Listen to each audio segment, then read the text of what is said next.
to the 5 weeks that we will be spending together in the Arctic Spring College.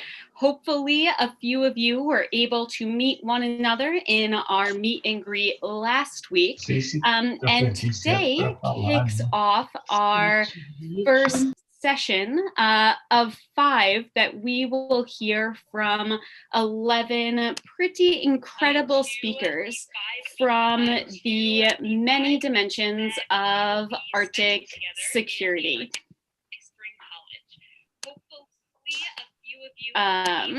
We will be kicking off today with 2 great speakers to really ground what we will be learning throughout the next 5 weeks.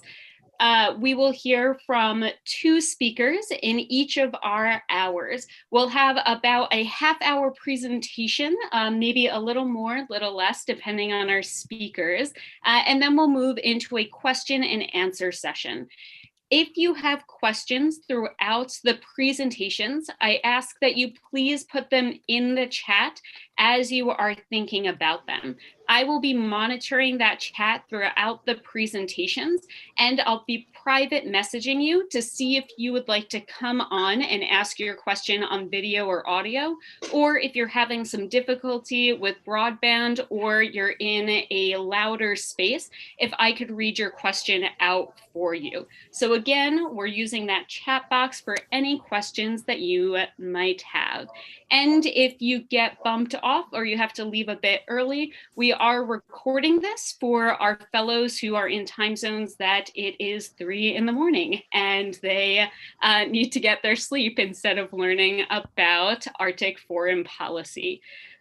So with that, I think we have a critical mass of fellows who are now in from the waiting room. So without further ado, I am going to hand over my virtual mic to our first presenter, a professor at the University of Iceland, Dr. Silja Bara Ómarsdóttir, who is going to be presenting on Iceland foreign policy and gender equality and equity as a brand. Thank you, Victoria, and thank you for inviting me.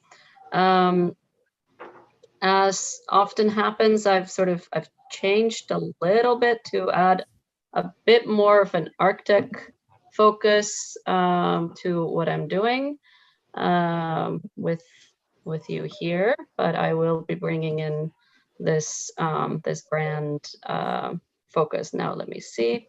Just want to share my screen. I will be sharing the slides with Victoria after I finish my talk, and I'll be happy also to send you a link to, or I probably will send you a link in the chat to a recent report on Icelandic perceptions of foreign policy. There's a little bit of a background noise, so if people can mute to eliminate distraction, that would be great. And also, I'm at my summer house that I share with some friends, and there are kids playing outside the door behind me. So if you hear some noise behind me, I apologize in advance. As Victoria said, my name is Silja Bara Ómarsdóttir. I'm a professor of international affairs at the University of Iceland, and I work on Icelandic foreign and security policy and feminist international relations. So I'm going to talk about gender equality, security, and the Arctic and Iceland and Iceland's foreign policy. I'm currently, we kicked off last week the Fulbright Arctic Initiative Round 3, and with which I'm currently a fellow, one of 2 fellows from Iceland. So I'm stepping more into the Arctic as a field of study with this. So it was a wonderful opportunity to take a deep dive right away in here, and I hope I will learn a lot from you as well as hopefully you from me.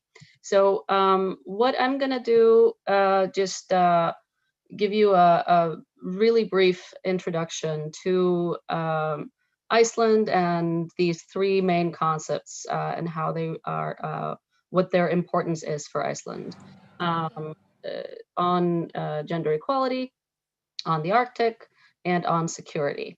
Iceland is, I don't know if any of you have been here. Of course, people haven't been traveling in the last year, but we've had a tourist boom in the last few years. And of course, we currently have an eruption, which nobody can see except us, because, you know, nobody can get here except going into massive quarantine. But Iceland is a small state. It's about 100,000 square kilometers, and 360,000 people live here. We're probably one of the few countries in the world where, you know, I've stopped saying 350,000 and I now say 360,000, because that's a big difference. We were a part of the Danish crown until 1944, and became a sovereign state under the King of Denmark in 1918. At that time, Iceland declared its everlasting neutrality.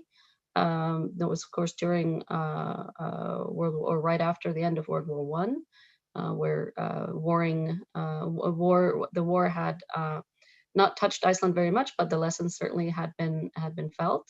However, after World War II, Iceland became a founding member of NATO and has been an active participant. It's the only unarmed member state, and has a bilateral defense agreement with the United States, which meets most of the demands. Iceland provided NATO, or provided the United States rather, with land near the international airport for a military base, which was operational more or less from the end of World War II until 2006.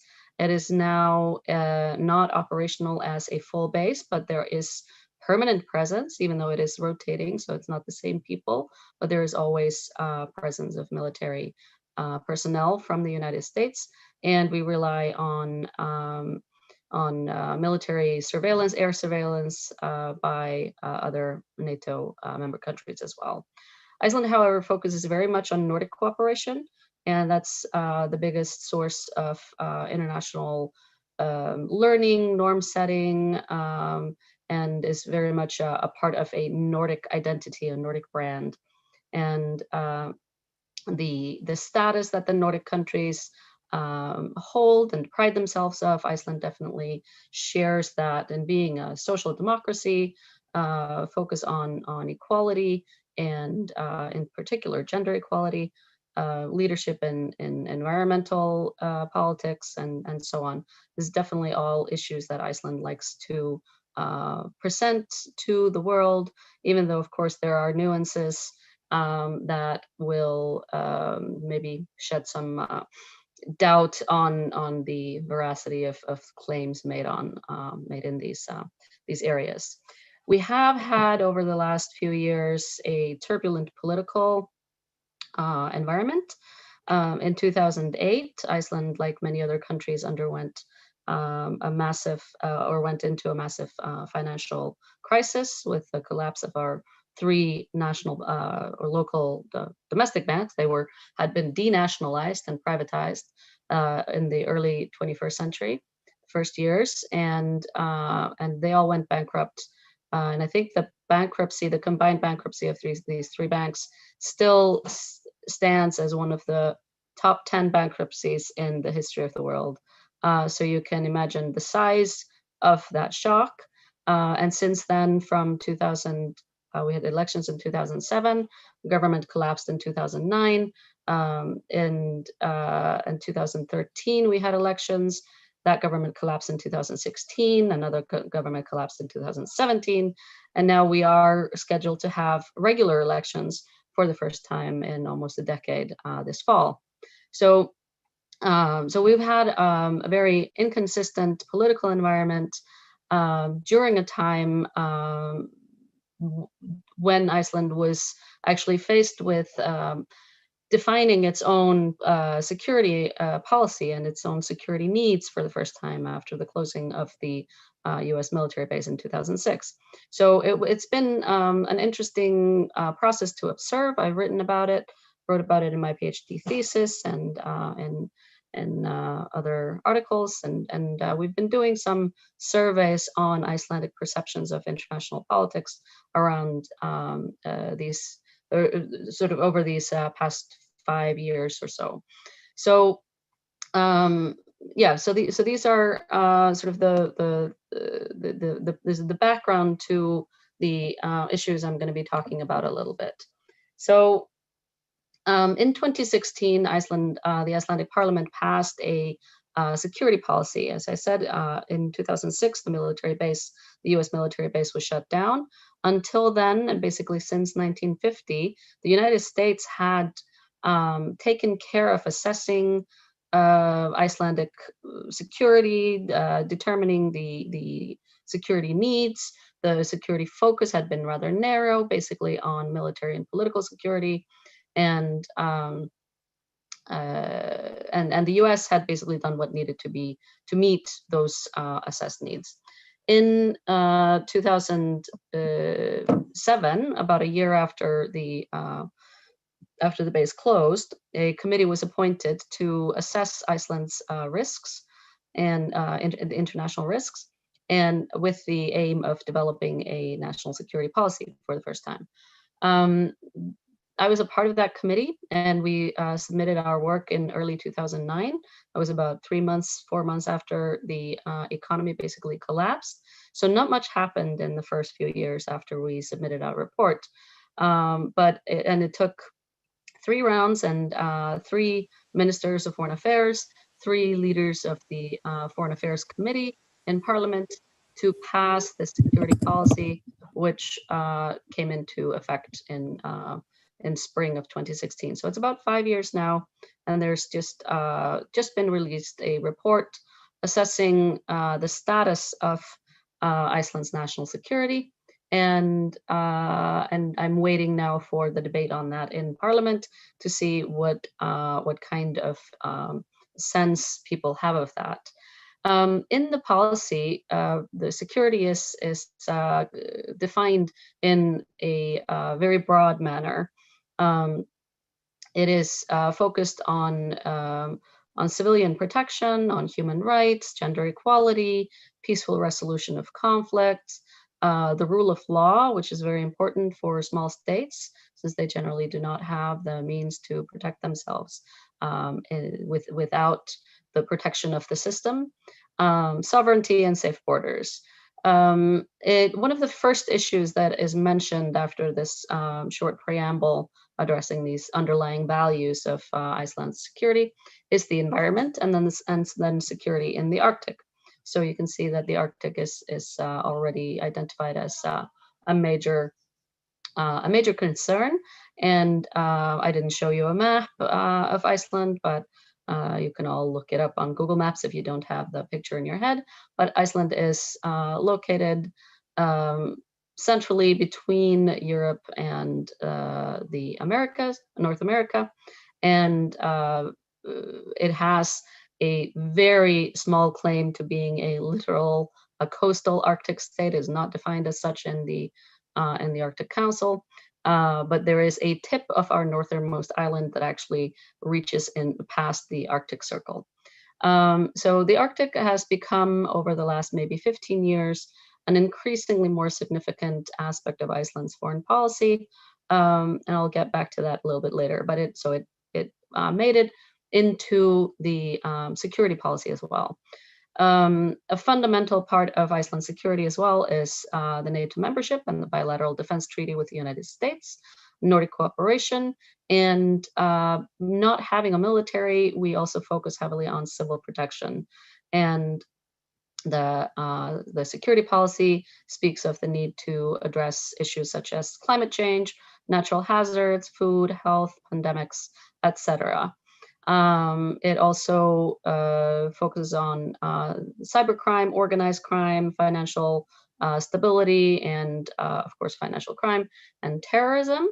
And in the security policy, there is an interesting sentence that Iceland should be declared a nuclear weapons-free zone within the limits of our international cooperation, any confines made by international alliances, which basically means that we would never say no if a NATO, if a nuclear-bearing NATO vessel were to come into Icelandic waters, that we probably couldn't do that legally. So this is basically what the security policy is. When we asked people, we've done this now twice, in late 2016 and late last year, we asked people what they thought, how great a security threat Iceland is facing. And you can see 12% think that it is high, around a third think it's medium, and almost 50% think it is low. And my work basically focuses on the one hand on security policy, and then on this ontological security. What is it that people feel about their security? What do they feel threatens them, and what makes them feel safe? And we developed these indicators mostly out of qualitative interviews I conducted now almost 10 years, eight years ago probably. And we've added, for example, fake news and information disorder is a new one in this iteration. And of course, we'll continue to monitor what kinds of issues people are concerned about and include them in further studies. Financial crises and instability continues to be the greatest perceived threat in Iceland. It was the same thing in the 2016 survey. Our interpretation is that this is the remaining trauma from the financial collapse of 2008 and the current economic downturn following the pandemic. The big shift, understandably, in 2016, there were very few people who identified pandemics as a source of threat to their security, and now it is the second highest considered threat. Cyber attacks are very high, in climate change and the environment, organized crime, natural disasters. I always find it when I'm presenting about this to non-Icelanders, Icelanders just nod and think this is perfectly normal. People who don't live in Iceland but see, for example, pictures of the eruptions and hear about the number of earthquakes that we have, always think that Icelanders must be terrified of this. But there is maybe not a complacency, but maybe a trust in the system that that there are ways of dealing with natural disasters that occur here. And we've seen that now in the eruption that is ongoing now, which is 10 days old. And we have incredible search and rescue teams that are volunteering and work alongside the police to keep people safe as they are hiking to watch the eruption. Fake news is new here, so we don't have any comparison on that. And I am always encouraged to see that migration remains a low perceived threat. And this is different from what we see in many Northern European countries, where people feel migration is a threat to their state security. And that seems to be, it's less than 30%. And we see, when we look at the background variables here, we see that these are very much the voters of the populist party and conservative party. So we can see like a political schism here on this. Icelanders feel very safe from any intentional threats, such as terrorism, nuclear, even nuclear accidents will be included in there, and armed conflict. So you see that this is not very high. What I did find interesting, we broke this up in sort of in a way to make the tables a little less daunting to look at, was these thematic threats that I showed you before, and this increased great power interest in the Arctic. These are all new categories in the 2020 iteration of the survey. And here I found it very interesting to see that the greatest sort of regional threat is the idea of increased great power interest in the Arctic, which is about 45% of our respondents felt that that this was a significant threat. And what is maybe most interesting here is the difference between men and women. So well over 60%, I think it's 64% of women who perceive great power interest in the Arctic and competition, excuse me, as a threat, but less than 30% of men. So this is something that I want to explore more in writing in the next weeks or months. And also here, because the Arctic, I'm going to move to that now. The Arctic is often perceived and sort of projected in maybe in the Nordic countries in particular, but also in the academic literature on the Arctic, as a zone of peace, as this phrase that you will hear probably over and over, or have heard if you've already been studying the Arctic, the high north, low tension. That there isn't a question of competition, but at the same time that there's that there could be a race for resources or competition for resources, and also that whereas the 7 of the 8 Arctic Council members are Western states, Russia tends to be considered the odd one out, and as a threat in geopolitical terms. But so I find it very interesting here that our respondents really are not as concerned about Russia as they are about China, for example. And I'll send you the link to the report where this comes from. We just published it a week ago with my colleagues at the Institute of International Affairs at University of Iceland. And this part of the survey was funded by the Konrad Adenauer Stiftung in Germany. And there are also similar reports on Greenland and Norway. So you can see what sort of the feeling of people in these 3 countries is about similar issues, for example, on Russia, on China, on the Arctic. So there's definitely concern about this, how power politics are playing out, and what impact they might have on security on Iceland's security and political standing in the world.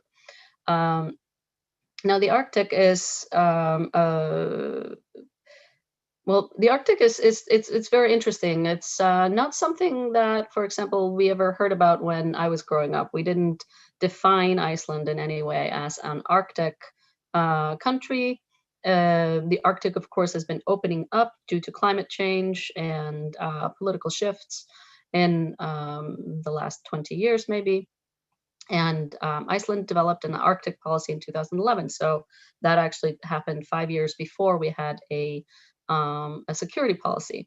And I think that indicates that there was earlier an awareness that we needed to grapple with this concept of the Arctic, whether it is a socially constructed model that Iceland needs to be a part of, or if it is a physical, geophysical region that affects us, that it was important for us to step into that and to sort of claim that. And I think in addition to the gender equality, the brand of gender equality, there is the idea of peace, which you see reflected in how secure Icelanders feel and lack of threat, and now also being an Arctic state. And Iceland's Arctic policy really prioritizes membership in the Arctic Council, which if you are not familiar with it yet, you will also hear a lot about how the Arctic Council is a platform for peaceful cooperation. Security politics are left out of Arctic Council decision-making and discussions. So that also opens up an issue that needs to be dealt with in other areas. But this is a way of enabling the Nordic countries, US and Canada, to work with Russia on issues that need to be addressed. The Arctic policy is very heavy on sort of emphasizing the importance of Iceland having a role in decision making that affects the region, and of course then affects Iceland. And as I said, Iceland only has this small island. I'm actually about 30 kilometers away from it right now, up in the other island in the north of Iceland, where so not being a coastal state, Iceland really wants to emphasize the need to identify the North Atlantic as being an integral part of the Arctic. So this is quite different from the 5 coastal states in the Arctic Council. And Iceland really sort of persistently makes the claim that it should be included in that definition, should be a coastal state and not one of the lesser less Arctic states that are members of the Arctic Council. This, just like the security policy, this really emphasizes the rule of law, the importance of monitoring and responding to climate change. Iceland does not have any indigenous people. It was unpopulated when it was discovered in the 9th or 10th century current era. And so this is always a little foreign to us, but Iceland, being a small and often marginal nation, I think decides with the standing of indigenous peoples in some ways. So there's an emphasis on indigenous peoples' rights and their access to decision making. High north, low tension, as I said, is a common refrain, and Iceland definitely opposes the militarization of the Arctic.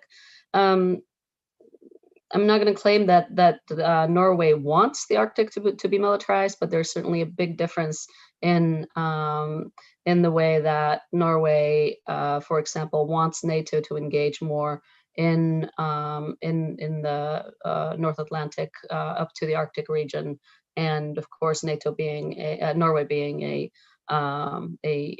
militarized state, a state with a strong military, also has very different role there. So Iceland wants to see the Arctic as a peaceful zone, and really opposes militarization.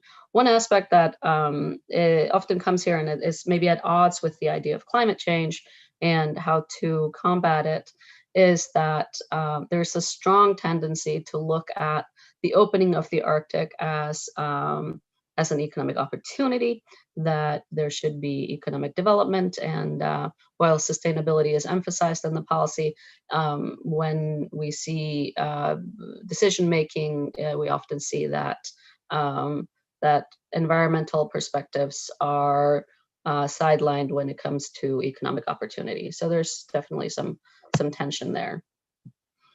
No, I'm, as usual, I thought I wouldn't really talk that much, but I'm probably running well over time. So I'm going to come to my third and final point about gender equality. Iceland has been touted as the best place in the world to be a woman on so many lists and measurements that I have lost track. This fits very well in with the Nordic identity.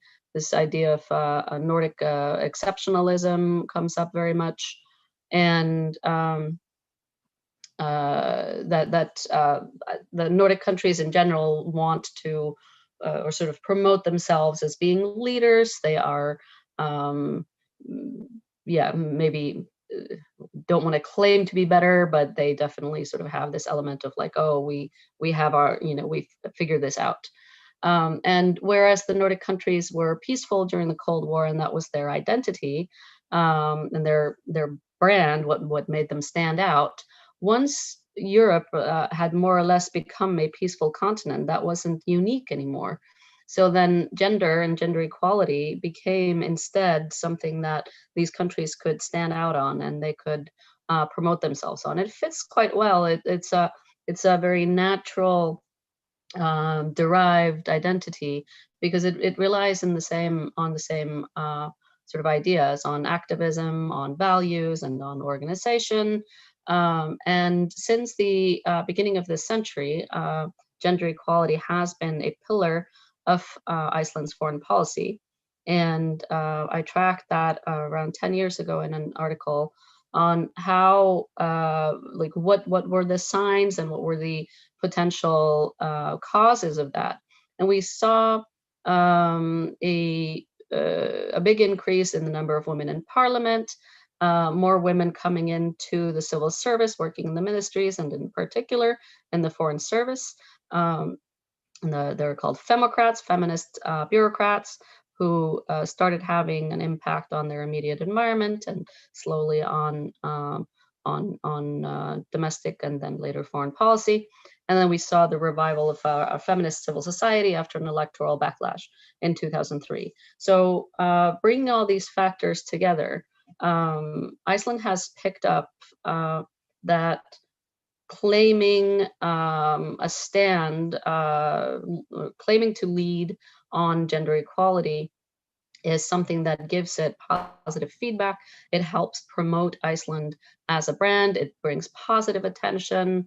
I could probably show you about 50 articles online and documentaries and pieces on our current and former prime ministers, our former president, who have been women, and how they are said to embody and exemplify the great feminist spirit of Iceland. But one of the problems or questions that I always pose at this is, where do we take this? What does it tell us about gender equality in different issues? Do we see any impact other than claiming this success, which basically is wrought on the labor of gender equality activists? And do we see gender equality embedded in other types of policies? We see the Arctic always coming up now in our foreign policy. There is an upcoming report on gender equality in the Arctic, which is led by the writing of the report is led by a group operating in Akureyri in northern Iceland. That's basically a non-state actor funded through grants, and that keeps the focus on gender equality in the Arctic. Gender basically disappears if you attend the Arctic Circle, Arctic Frontier, these big conferences held here in Iceland and in Norway on the Arctic. Gender is really marginalized. You don't hear it very much. So even though Iceland promotes itself on gender equality and it focuses very much on the Arctic, it doesn't take gender and bring it into the Arctic. Same can be said about security. A big facet of both our domestic and foreign policy, quite wide or quite broad. The focus is more on human and societal security in many ways, but the military security is what gets the money and what gets the focus. And the current assessment, about 45-page report just published earlier this month, it mentions gender-based violence, specifically online pornographic online material of children, and it mentions anti-gay violence, not necessarily in an Icelandic context, but as a potential concern. So there's nothing on, even though the security policy is said to be based on human rights and gender equality, there's nothing in the assessment that that shows that this is a concern or a focus or an issue that needs to be maintained or promoted. So the question I'm going to leave you with then is gender equality, is it isolated as a policy? Is it a tool for export rather than something that is to be integrated in domestic policies? And that's what leaves me to sort of call it a brand, which is where Victoria, like there's a paper I've had published on this, is that whether gender equality is simply a brand in Icelandic foreign policy, where rather than a subject area that needs to be taken seriously and brought into policymaking rather than just promotional material. So I'll leave you with that and stop sharing, and hopefully we will have some questions. Thank you. Before we do, if everyone could just join me in giving a huge, huge virtual round of applause. I know that I was taking lots of notes throughout that entire presentation, and I'm very eager to see all of the materials and that new survey that you mentioned. We have lots of questions. Great. So I've posted the survey, the report in the chat already, but I will also email you the link, Victoria. Thank you. And I will email it out to everyone else too. Jose, do you want to come on and ask your question first? Yeah, sure. And it's more of a pedantic question. I guess in the survey, when you separate natural disasters and climate change, I guess I'm wondering, is there a continued perception of these as, well, as in, let's say, one concern happening in the future and one sort of more immediate? Is that the reason why they're divided? Or is that just like a methodological need to separate them? The original idea behind separating like environmental change, like climate change and environment, is that these are human, like caused by humans, either directly or indirectly, whereas natural disasters would be, in Iceland, would be understood as earthquakes, eruptions, avalanches, something that certainly can have, it certainly can have a climate change background, but is something that we would identify as not caused by humans. So like the eruption mudslides that we had in late last year, for example. Certainly the mudslides certainly can be related to climate change, but they are, they're an indirect result. Yeah, great question, thank you.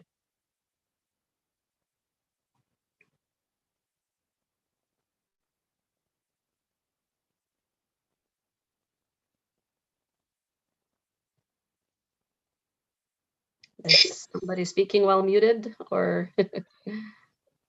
Hi, I have a question. Yes. Thank you. That was a great presentation, and I really enjoyed it. Thank you.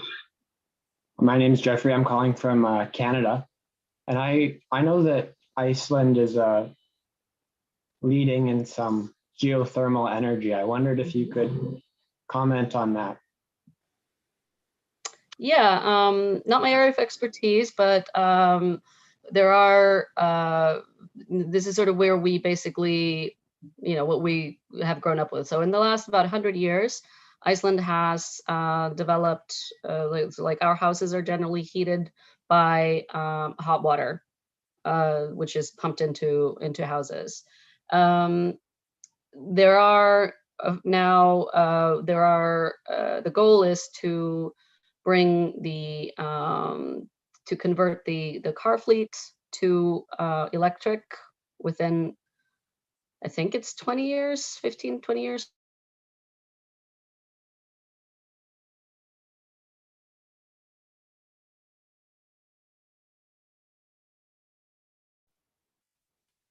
Or something.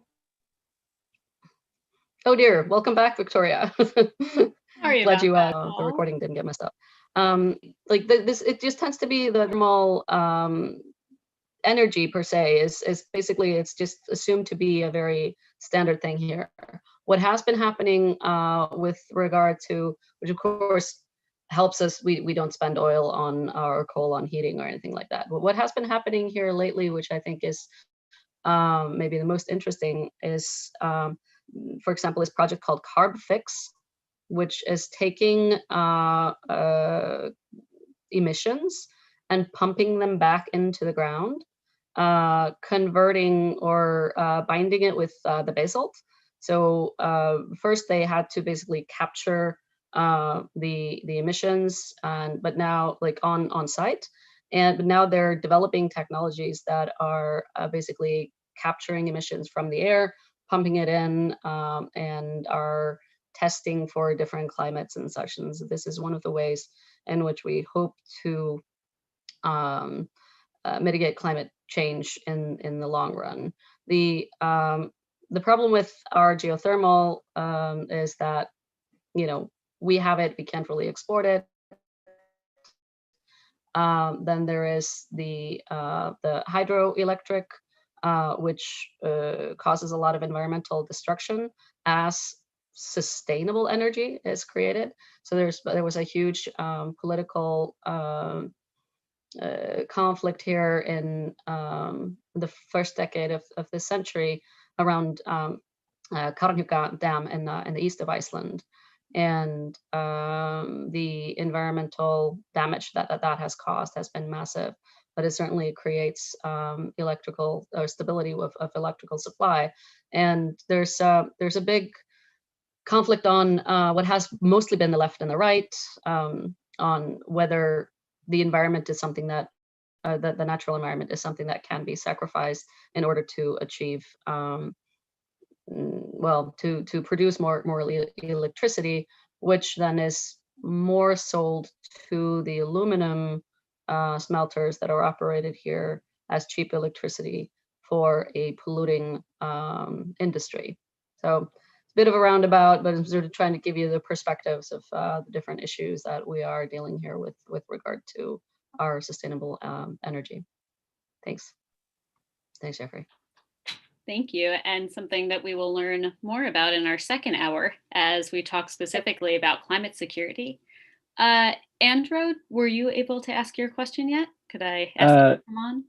Not yet, but it's pretty simple question, I guess. I'm based in Scotland right now, and I mean, amongst the talks for Scottish independence, there's talks about Scotland either joining NATO or not. But I guess similar to Iceland, there's the issue of, whether it's morally, good to join a nuclear power when you're sort of quite anti-nuclear. So I was just wondering what the public perception in Iceland is towards NATO, and then as an extension of that, towards NATO interventions as well. The survey and the link that I sent you actually has a question specifically on NATO, and it is about 40% of our respondents are positive towards NATO in general. We try to phrase this as open as possible because it's more common here that people are asked,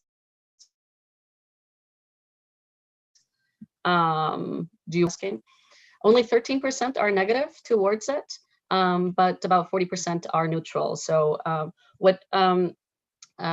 also had a question, it's not in the report because this report was kind of intended for a different audience, but so I don't remember the data, the numbers from this iteration, but in the 2016, what we did ask, because when I was doing the interviews, now 8 years ago, something that kept coming up is that people talked about Iceland as a neutral state.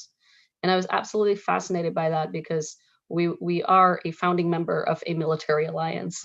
And it's a political debate. There's always the prime minister's party, the left green movement, is actually opposed to NATO membership. She is the first member of that party to ever attend a NATO meeting. It would have been kind of weird not to go as prime minister, but but as a member of that political party, it was also kind of weird. And there were, I think it was like 35%, 40% of Icelanders responded, when we asked simply, is Iceland a neutral state in military affairs? They said yes. So there's something that people don't quite understand about the membership of NATO.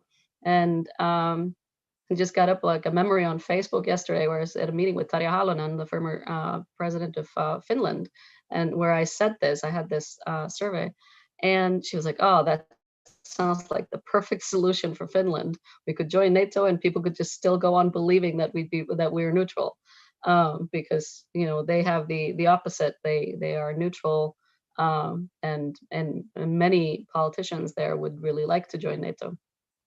So there's the nuclear question isn't very much addressed. It is in the security policy, largely because the chair, I think it was the chair or vice chair of the Foreign Affairs Committee when it was written, was a member of the Left Greens, and he really was actively promoting that. And it was that sort of vague language about the limits of international obligations and so on was so that the Left Greens would accept it, but could get the language of nuclear-free zone. So yeah, that's I think Scotland should just join the Nordic cooperation. When we could.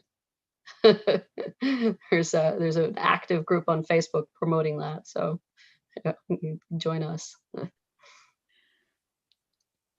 We have another question from Ed, which is, with China designating itself as a near Arctic state, a polar Silk Road, etc., where does Iceland feel that the biggest threat that China poses, such as IUU, fishing, or violations of its literal sovereignty? No, I don't have data on this, but from the issues that have come up in debate and what we have in the survey, it is investment. There is a great level of insecurity about or distrust towards Chinese investments. There was an instance, I think it was 2013 or so, where a Chinese investor or financier who was considered quite well linked to the Chinese Communist Party wanted to buy the largest privately held land property in Iceland. And it was, it's located in the northeast, quite high up. It's about 500 meters above altitude, above sea level, and about 65 degrees north in the middle of the Atlantic. And he said he wanted to build a golf course. So everybody was like, there's got to be something else there. You don't build a golf course at that that altitude, that latitude. So so there was kind of a big hubbub. And what was interesting about that, though, is that he could have created a company, a shell company in Sweden or Germany or wherever where the laws are more lenient, and then entered Iceland with that company as an EA, because Iceland is a member of the European Economic Area. And then he could have bought the land that way, because then he would have been EA and not outside EA. But he didn't do that. So there seems to be there was a desire to be honest, which there are Canadians who. There was a Canadian company that wanted to buy an energy company in Iceland. Energy and land and fisheries have specific protection in Iceland. So the question that we have in the survey is whether we should welcome Chinese investment or protect the Icelandic economy against it. And people definitely were, even though there's a general distrust toward international or foreign investment, it's much higher against the Chinese, against Chinese investment than other. So it's mostly that. It's not, there isn't or hasn't been much debate about potential military threats, violation of sovereignty, anything like that. And I think in general, people feel pretty safe that the fisheries are protected, for example, by us not joining the EU. The fisheries are outside of those kinds of agreements, and not joining the EU and protecting the fisheries are basically, that's those two issues hang very tightly together. I hope I answered your question somewhat. Thank you. David, would you like to come on and ask your question next? Yeah, absolutely. Thanks so much for being our first speaker today. Your insights are really fantastic and is really sparking a lot of curiosity. I'm looking forward to reading that survey. You mentioned in your survey that the people of Iceland are concerned about great power competition increasing in the Arctic and oppose militarization of the Arctic. Given the fact, though, that that access to the Arctic is increasing and that increasing great power competition and militarization of the Arctic is occurring, both the United States and NATO and Russia conducting significant exercises in the Arctic over the last 2 weeks, and the fact that the Arctic Council does not address security issues by charter, what forum do you think the people of Iceland would like to leverage in order to be able to advocate against Arctic militarization or for responsible use and great power competition of the Arctic? That's a good question, really good. And I'm afraid I don't really have a good answer on that because, you know, the problem with not addressing security is that then you don't talk about it. And then, you know, so the Arctic Council becomes kind of defunct when it comes to saying like, okay, what level of militarization or military presence could we accept? You can't really take that through NATO because Finland and Sweden are outside of NATO, whereas, you know, Denmark and Norway and Iceland and Canada and the US all are. And then Russia, of course, becomes stigmatized as being the outsider there. So there, you know, so you can't go through NATO. You know, you can't use the Arctic Council for that, or maybe you could create some sort of a group that would be able to talk about that. The NATO Russia, what was the name of that? The dialogue that hasn't been functional now for what, 7 years since the Crimea started. So there isn't really a platform where you can get this done, and I don't think the people, the general population of Iceland really is has information to say like, oh, this should be where we go, or this should be what we talk about there. But the security policy of Iceland definitely says, you know, we oppose militarization, and the actors militarizing are, by and large, our allies in NATO. So maybe that would be the appropriate platform. But whether that's something that you could bring all of NATO into discussing, I'm not sure. But it's a really good question. I'm gonna think about that a little bit more. You're giving me some ideas to push some research further. So thank you. Yep. And maybe an opportunity for further research from our own fellows and continuing the conversation in our discussion sessions. Yeah. We have a few more questions before moving on to our second speaker. The next one is from Samuel, who says, really interesting point about the tension between environmental sustainability and economic focus. To build on what you said, is the tension between the two unbridgeable, or does Iceland have a new Green Deal-esque type plan or focus to marry the two? Yeah, great question. There isn't as yet an overall plan. There tends to be the tension between these two was kind of interesting. Like the big tension that we could identify, the National Electoral Survey that has been conducted in Iceland since around 1980. If people wouldn't say what they voted for, the question to ask them in the 80s and 90s to figure out whether they'd vote left or right would be to ask them what they felt about the military base. If you were pro-base, you were going to vote conservative, right-wing, or if you were anti-base, you're more likely to vote left-wing. And now the issue that splits people is their attitudes towards environmental protection. So if people don't say what they're going to vote, we can see whether they're more likely to vote left or right.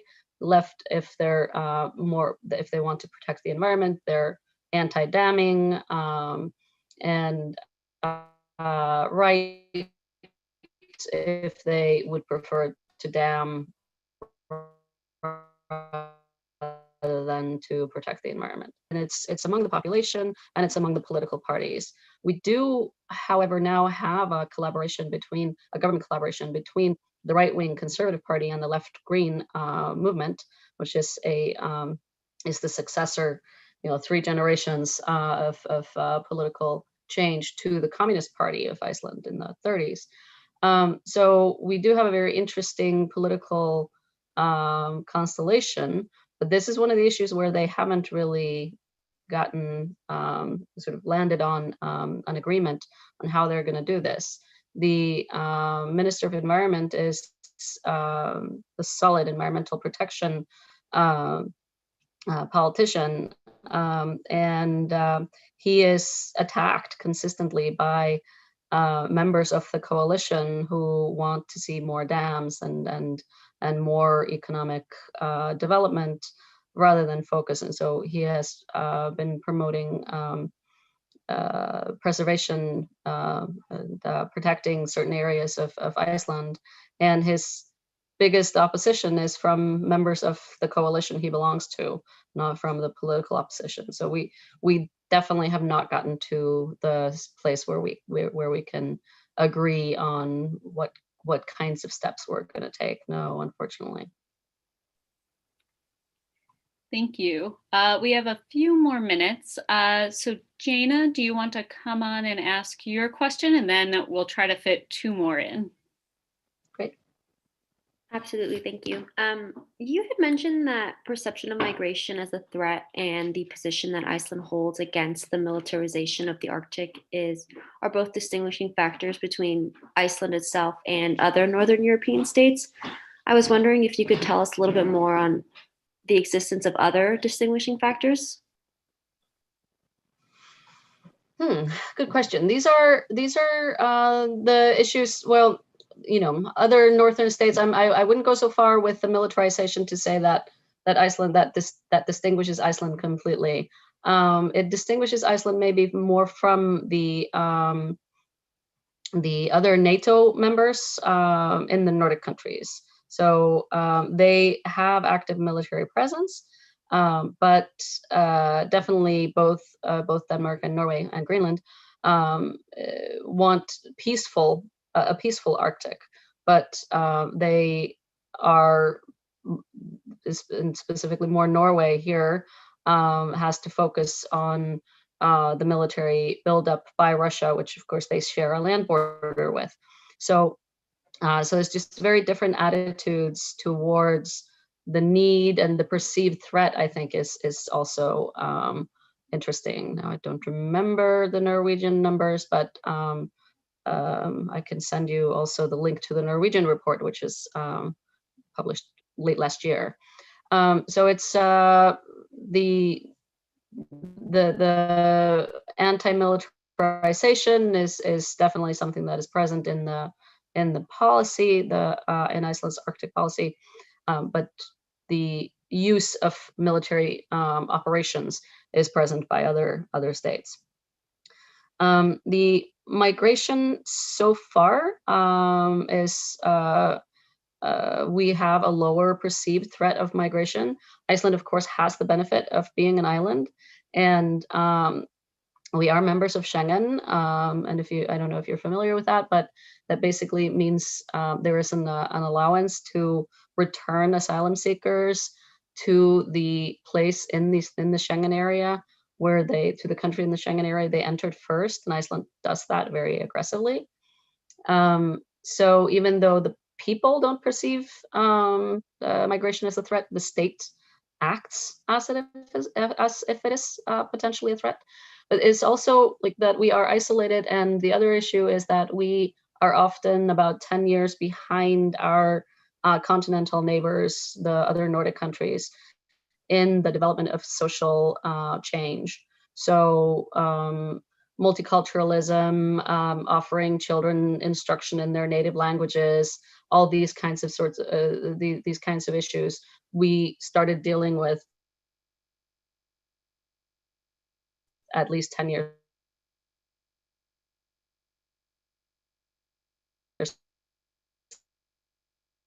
later than the other Nordic countries for isolation. So more, yeah, and the migration part is what I noticed was quite significant, quite different from what is coming out of debates around, for example, in Denmark.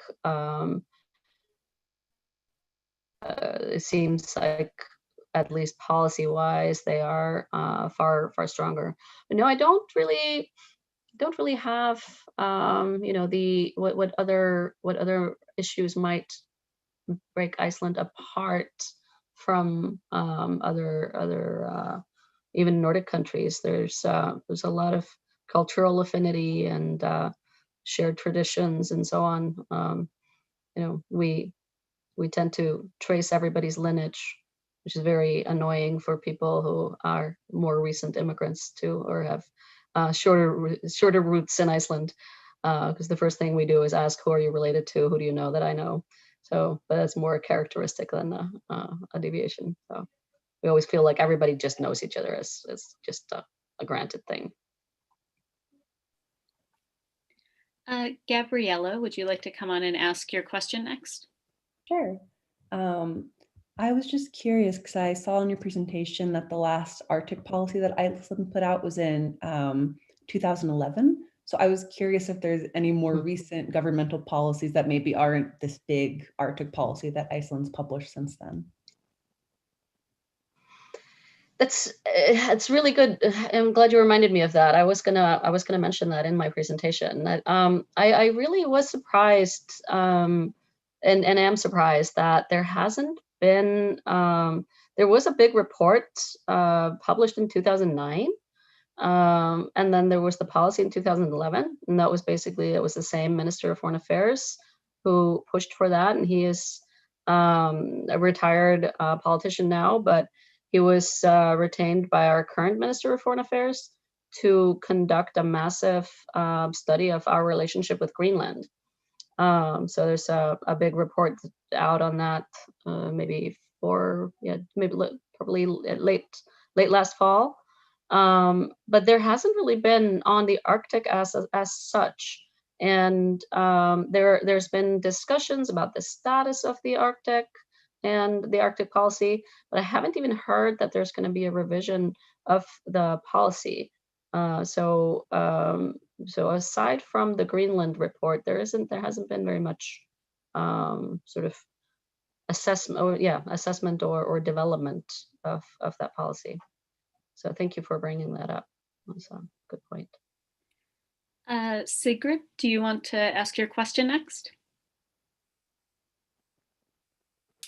Hi, thank you very much for your presentation. It was really interesting. I'm Sigrid from the Faroe Islands, and I wanted to ask a question about Nordic cooperation. So, seeing that Icelandic foreign policy is focusing on Nordic cooperation a lot, I was wondering if you know of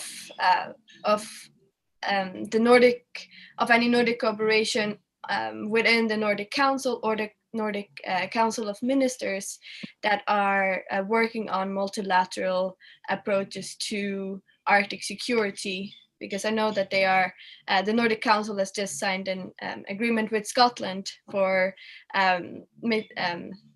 climate change mitigation policies for COP26 in Glasgow in November. But I was wondering in like Arctic security and climate change, if there are any measures on this within the Nordic Council. Thank you. Thank you.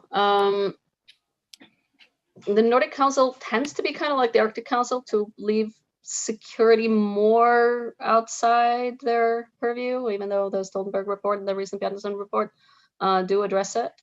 So no, I haven't seen anything about that. And there's always some consultation between the Nordics before these big, these big international conferences. So hopefully their interests aren't too divergent, so they can collaborate.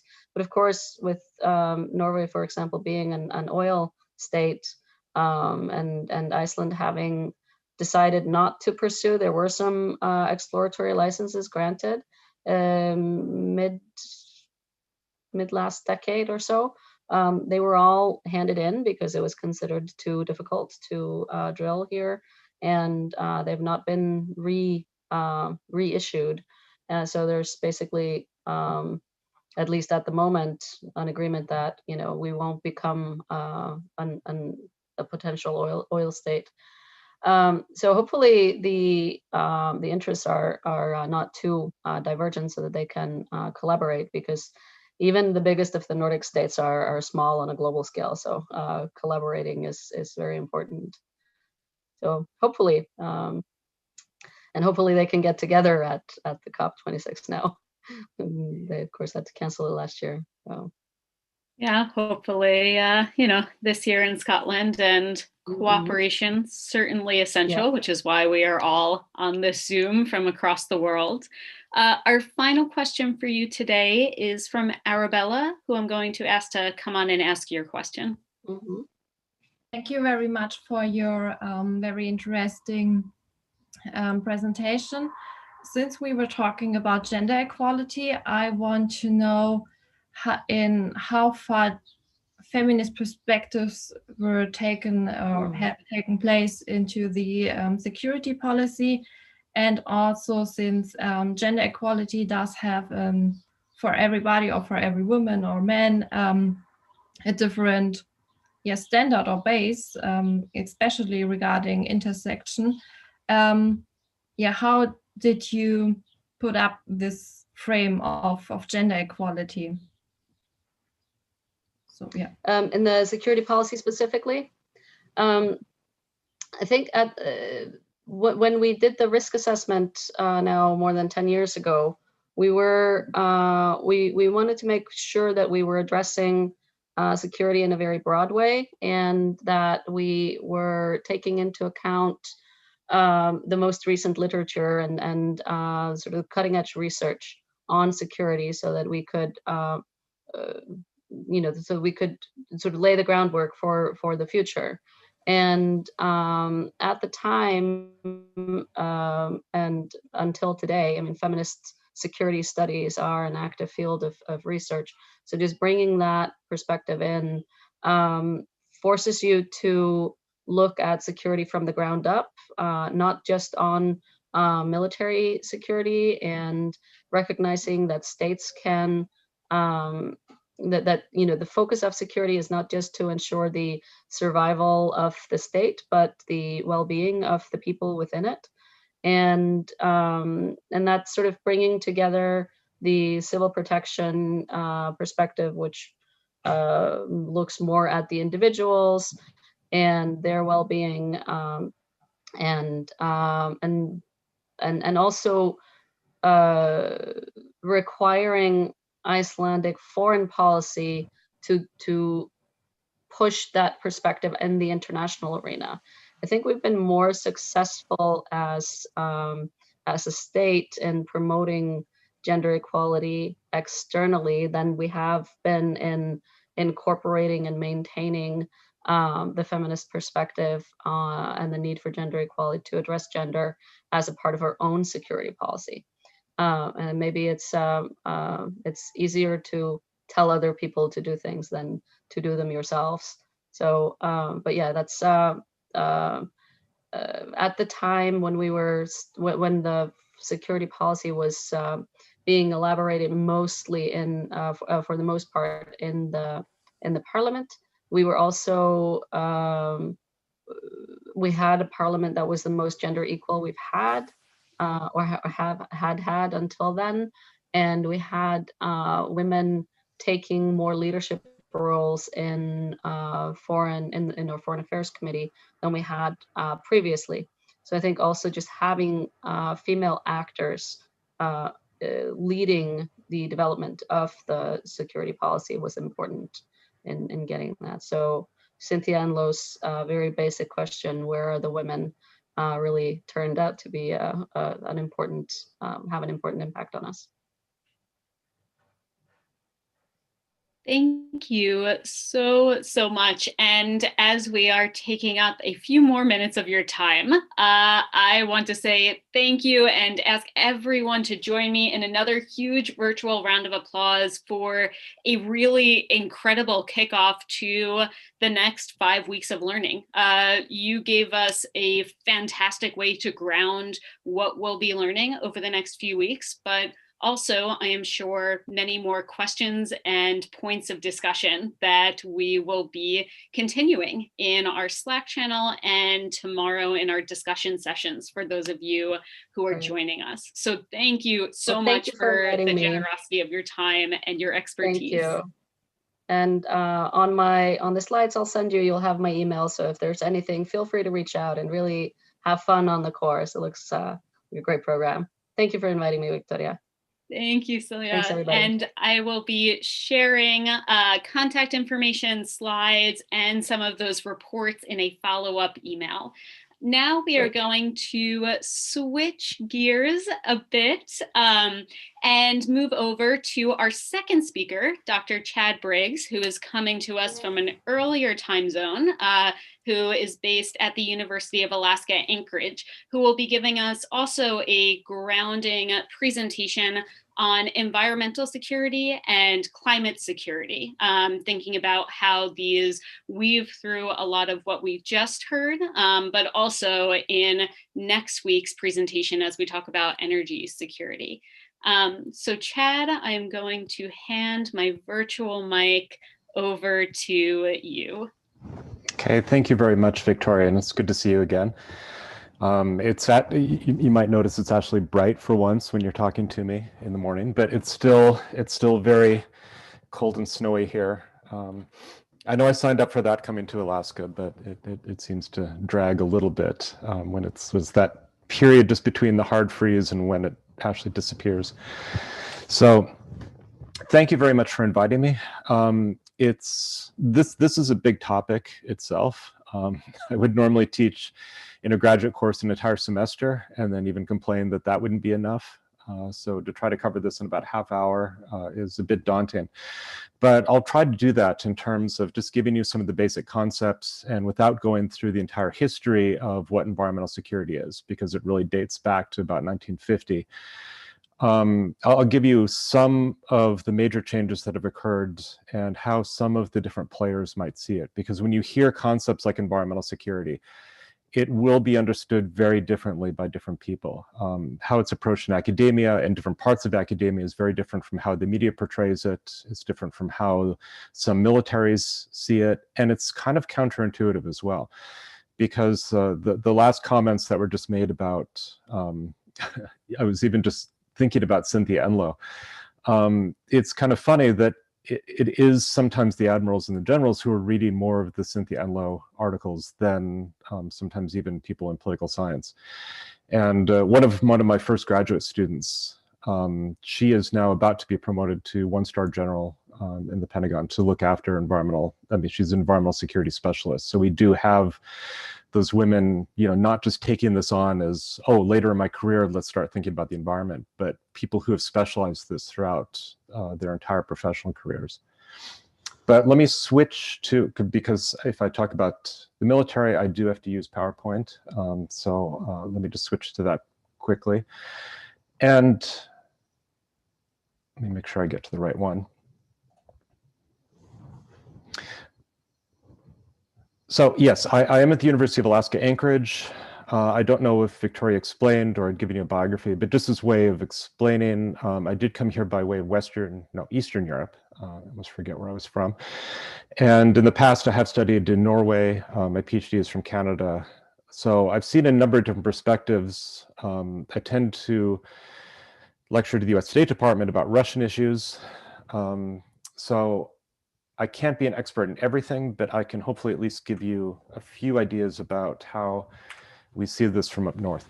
And first, I want to look at this in terms of what the different terminology and how people understand these things. First, in terms of disasters, because often when people talk about environmental security in the Arctic, they'll talk about disasters. And disasters, of course, mean different things. And they can be interconnected in ways that aren't immediately obvious. They will often surprise us. And it's generally a consideration of when some sort of environmental forces intersect with human vulnerabilities or built vulnerabilities or even environmental vulnerabilities and then overwhelm those systems.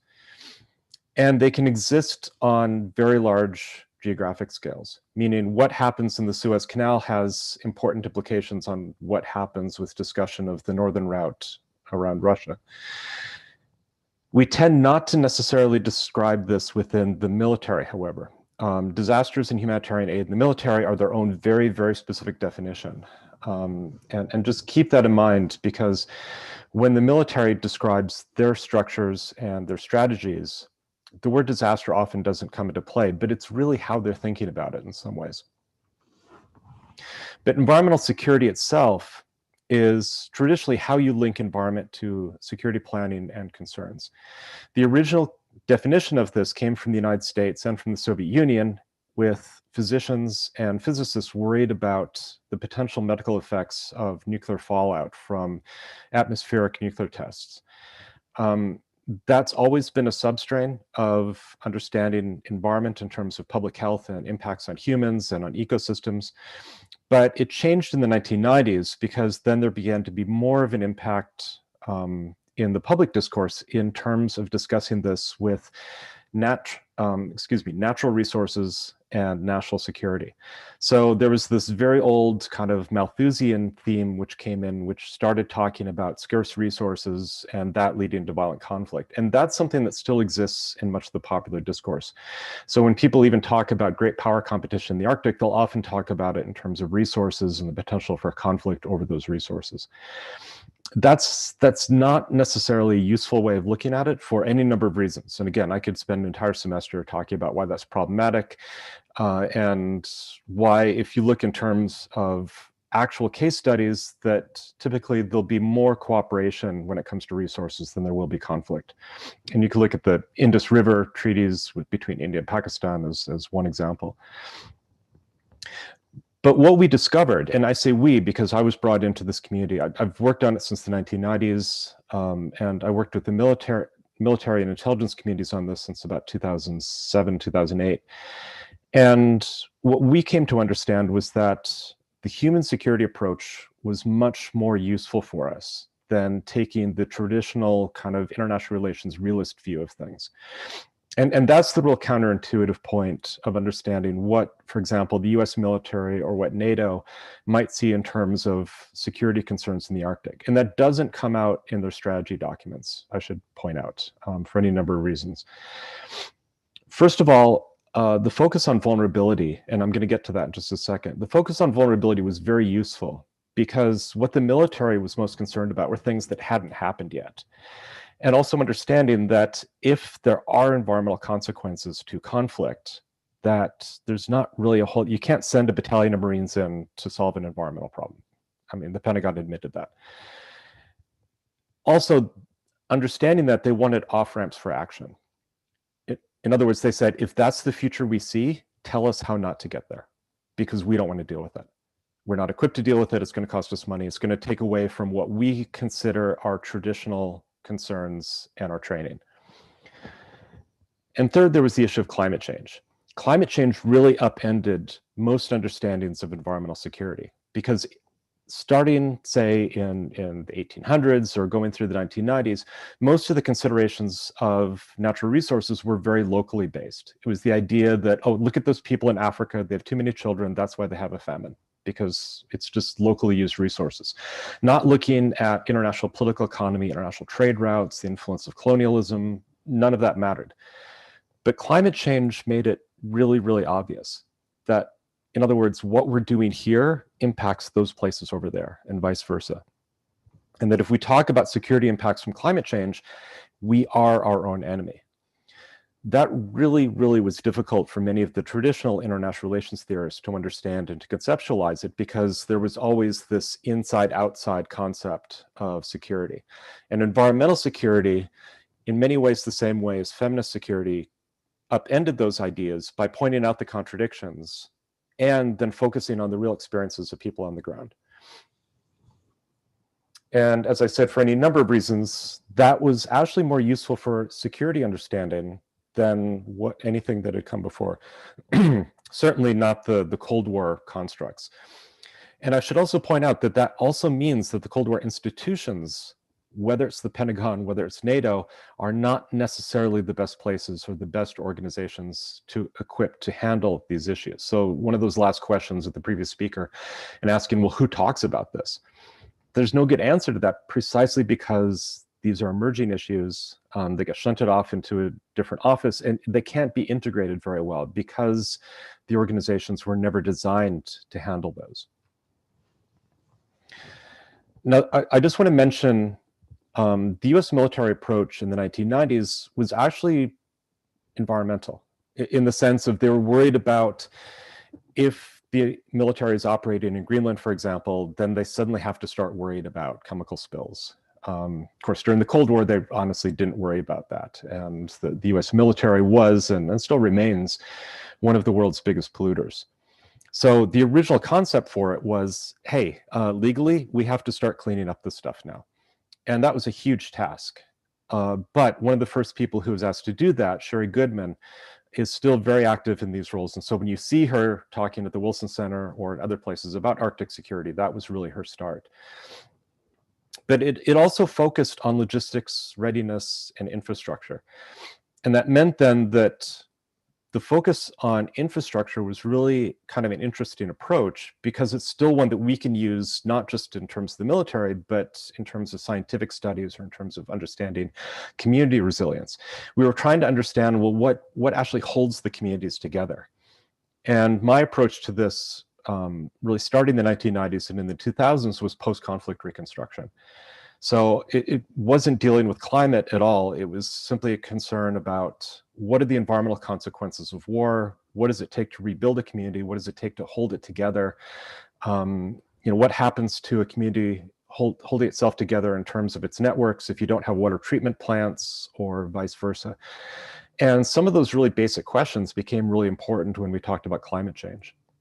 And importantly, there was no mention of conflict potential.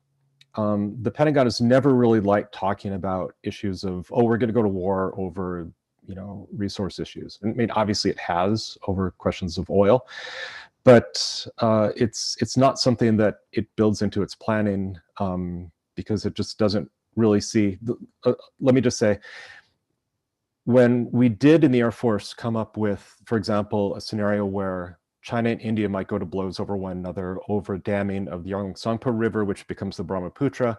And we come up with a very realistic scenario, and it'd be backed up with environmental science, and we'd hand it to the Pentagon, and one of the generals would come back and say, well, that's really interesting, but there are probably about 70 reasons why China and India might go to war with one another. And this is probably about number 52. So, keep that in mind. Now, what really changed this for the US was Hurricane Katrina. And not just Katrina, but there was also Wilma and Rita as Category 5 storms. And Frank, now that I think of it, there was also Emily earlier in the season. Now, this massive damage didn't just hit New Orleans. That was most of what people saw in the media. But what the US saw was that the Gulf of Mexico, which was almost entirely engulfed by the storm, is the site of most of the US oil production refineries. And most of those were shut down as a result of these storms. So the US was suddenly worried. Its approach to this was suddenly, oh my God, look, and remember, this is during the Bush administration. We have to worry about this in terms of energy security. These things aren't separated anymore. We used to define energy security in terms of worrying about oil from the Middle East and making sure we could secure it. But what if, just throw this out, what if Al Gore is kind of right? What if these things are going to get worse and sea level is going to rise and these storms become more frequent and more intense? What's that going to do to our energy infrastructure? And that was why some of the first efforts at looking at environmental security for the US was in the Department of Energy. And there was the security element as well, that they couldn't have an adequate response, because usually the first thing you do after a disaster in the US is call the National Guard. But all the National Guard was in Afghanistan and Iraq at the time. So a couple of quick things about terminology. And please keep this in mind during the next few weeks, because I think these concepts are really important or really useful in terms of understanding environment. And then I'll get to the Arctic examples, because I know I haven't really mentioned them quite as much. So first of all, vulnerability. Vulnerability is not just something that exists out there. There are different components to it. It's not simply an exposure to a hazard and then a component of risk, but it also affects in terms of sensitivity. Okay, how sensitive is the ecosystem or community to that particular influence, right? So someone might be more sensitive to cigarette smoke than someone else, right? And that's just an individual example, but it's the same thing with other environmental hazards. There's the concept of resilience, and there are different types of resilience. There's psychological resilience, which is the ability to withstand any sort of outside pressures to change. And that's what most of us have been trying to deal with the last 12 months with Zoom calls. But there's also biological resilience, which is the ability to bounce back after there's been a disruption. And then finally, there's the concept of fragility. In other words, you might break the system. You might push it so far that it simply reverts to a lower level. It still might work, but at a lower level of order. And this can exist in ecosystems, it can exist in communities. So what we try to do in security is not necessarily prediction. Prediction is very difficult. And when you get it wrong, people then think that you're sort of crying wolf. But we can do foresight, which is anticipating what might happen and preparing for those potential scenarios. And in understanding the concept of weak signals. So weak signals means that there are pieces of information out there, but unless you have a pattern to put them into, unless you have a way, whether it's cognitive or whether you have a remote sensing algorithm to put things together, it's a way of understanding, oh, okay, look, I read that one scientific report about these methane hydrates that are destabilized in the Shakti Sea, and so wait a second, that's connected to this other thing that I read, and this has implications for this other thing, right? So the ability to put things together in intelligence terms is the concept of weak signals. To interpret, don't just look at the overwhelming thing, but what we worry about the most is what's happening on the periphery, the sort of critical periphery. And there's so many examples of this, right? I mean, there's the history of colonialism throughout almost all of the Arctic. This has led to lower resilience, more fragility in different societies. So the shocks to pandemic disease. I mean, Alaska, thankfully, has been ahead of the curve in giving out vaccines because they're understanding that they are more vulnerable. So the first steps that we took in the state of Alaska last year was to essentially lock down everything.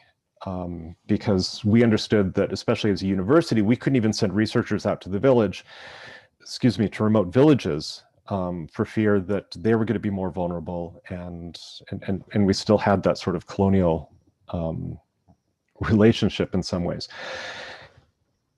And this long history has also led to any number of different shocks to culture, to livelihood, the history of residential schooling, and then you mix with that the natural hazards, increased wildfires, flooding, volcanic eruptions, even the link between climate change and tsunamis, which I'll get to in a second.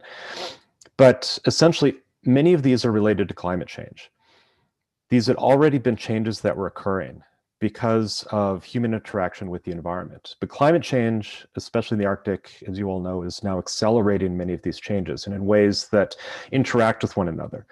So that you could have wildfires that occur more often in a season because there's increased heat and there's decreased precipitation, but then the precipitation is shifted to a later part in the season. And because there's been a wildfire, that increases erosion, which then increases the chance of landslides. A number of these things can change. And then you have the human-induced disasters, which can be oil spills. We've certainly seen in many places radiation leaks, as we keep hearing about from Russia, although they won't admit it, and widespread deforestation. So all of these things really interact with one another. And you can't simply take them separately. You can't simply say, okay, we're only going to look at volcanic eruptions, and that's all we're going to worry about. You have to understand how that's connected. And that can also be a signal. In other words, we would use volcanic eruptions as a way to help train Air Force pilots to understand how environmental systems can affect their planning. Because maybe they didn't want to look at climate change and they thought it was too political, but they'll understand an ash cloud as something very tangible and very dangerous. And increasingly, we have these emerging trends. In other words, climate change is not a single variable. It's not something out there that simply changes average daytime high temperatures. It changes everything in the background in terms of how the ecosystem works, how it operates, the timing, precipitation. And it pushes all of these boundaries of resilience. So many of the systems in the Arctic are very delicately, and I don't want to say balanced because I don't really like that concept, but it's the idea that everything works in a certain way and it doesn't have a great deal of resilience because it's already on the boundary system, right? It relies upon the move from, say, freezing to non-freezing at a particular time of year, and not simply jumping back and forth or coming much earlier or coming much later. An example of this is Barry Arm, so the photo on the right. And this is one of the projects I've been working on for the past year. And it came from, actually it was from an artist who was in the Barry Arm Fjord. And because she knew to look at landscapes, was looking at this landslide A area that's marked off on the right-hand side. And it just didn't look right. And she remembered her brother was a geophysicist. And so she sort of asked him, well, okay, we know that this Barry Glacier has been retreating. It used to be all the way out into that T intersection. So is it possible that the mountains are moving? And he sort of laughed at it and said, oh, come on, yeah, the mountains wouldn't, no, wait a second. And he went and looked at it, and it was moving. There was visible evidence that the whole mountainside, because it was no longer being supported by the glacier, was just starting to slough off a little bit. And he also understood, because he was a tsunami expert, that if it goes catastrophically, if it goes all at once, that the water that goes down that fjord and then into these side fjords would be approximately 300 meters high. So if you can imagine a wave of water, I mean, you know, forget the tsunamis that you think you've seen. And we've seen examples of this in Greenland and Alaska. That would be devastating. And even by the time it finally whipped around to the town of Whittier, which would be over here, there would be a 10-meter wave that would hit approximately 20 minutes after the landslide.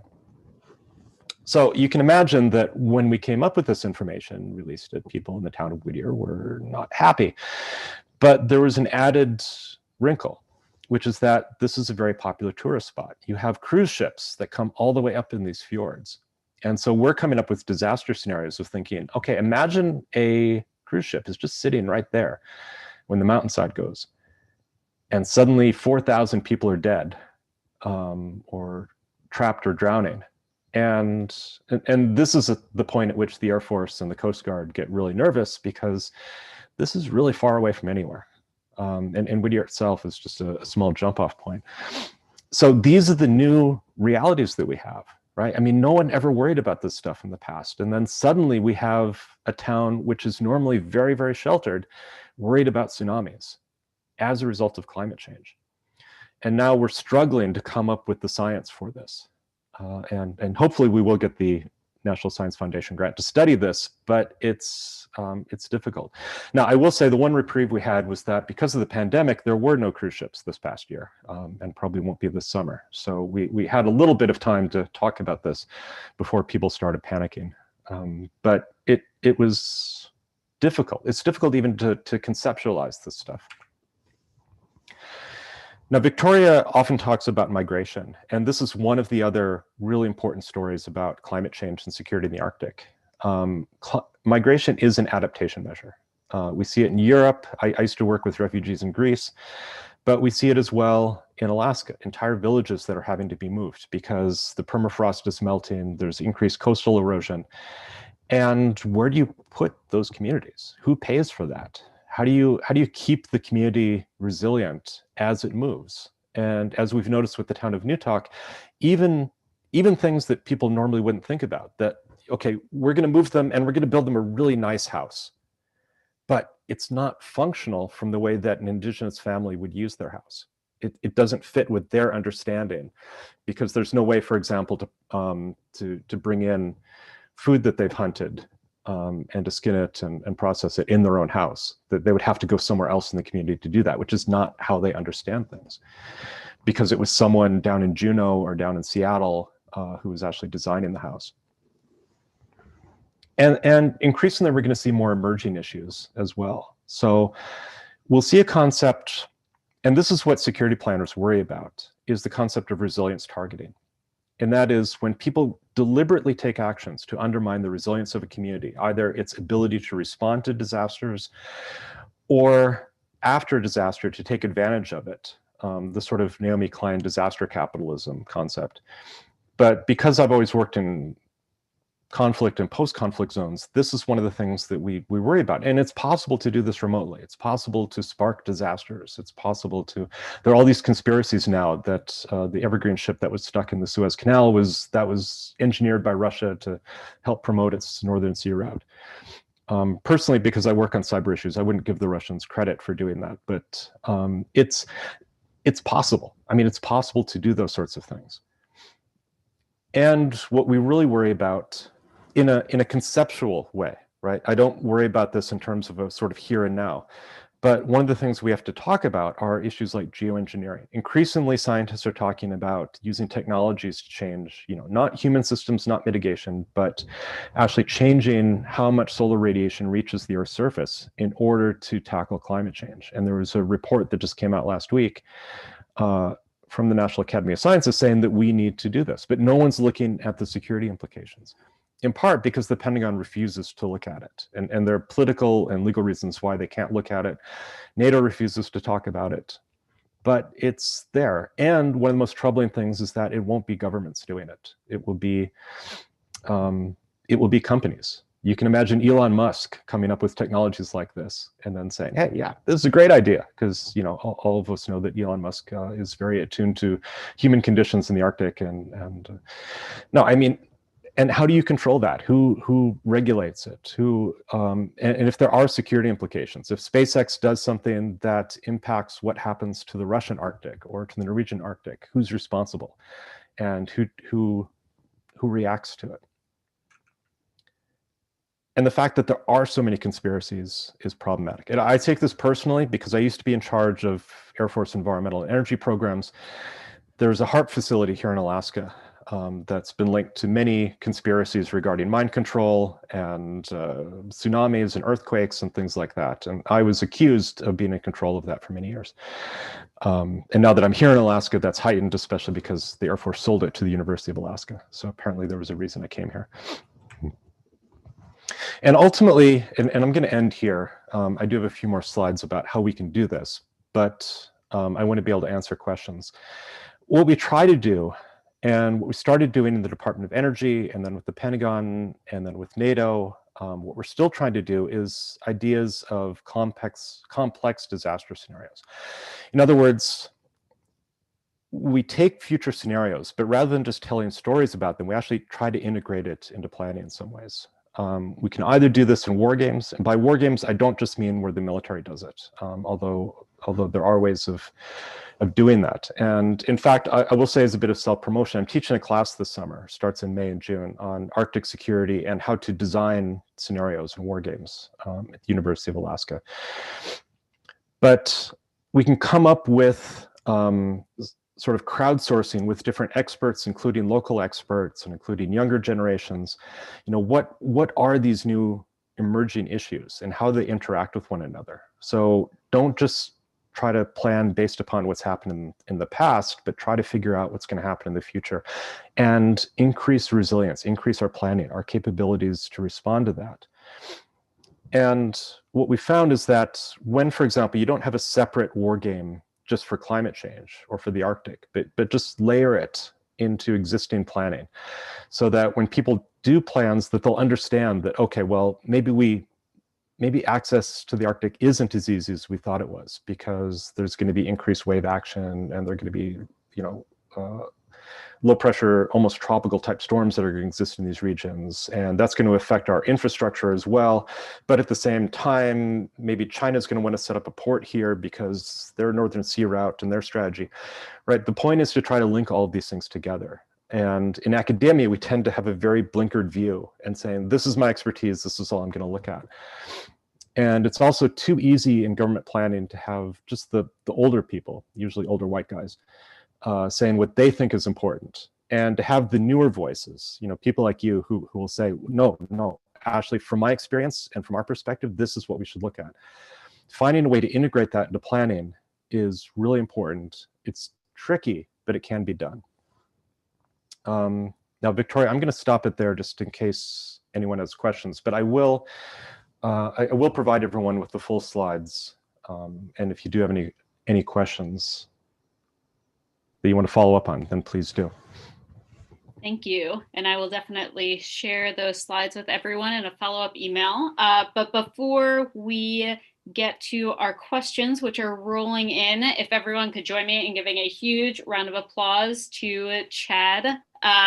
This was an awesome presentation, and I think one that has generated a lot of questions and connections, not just to what people are studying and will be learning in this college, but also being engaged in the Arctic and in the many disasters we are all living through and reading in the news in a climate changed world.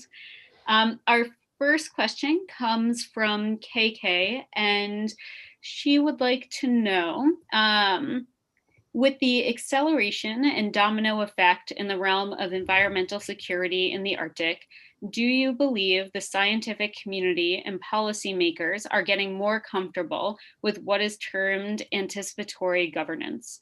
In other words, when science has not been able to finish research, can the policy world become more comfortable by responding to the rapid change in the Arctic with mitigation measures before a system actually fails?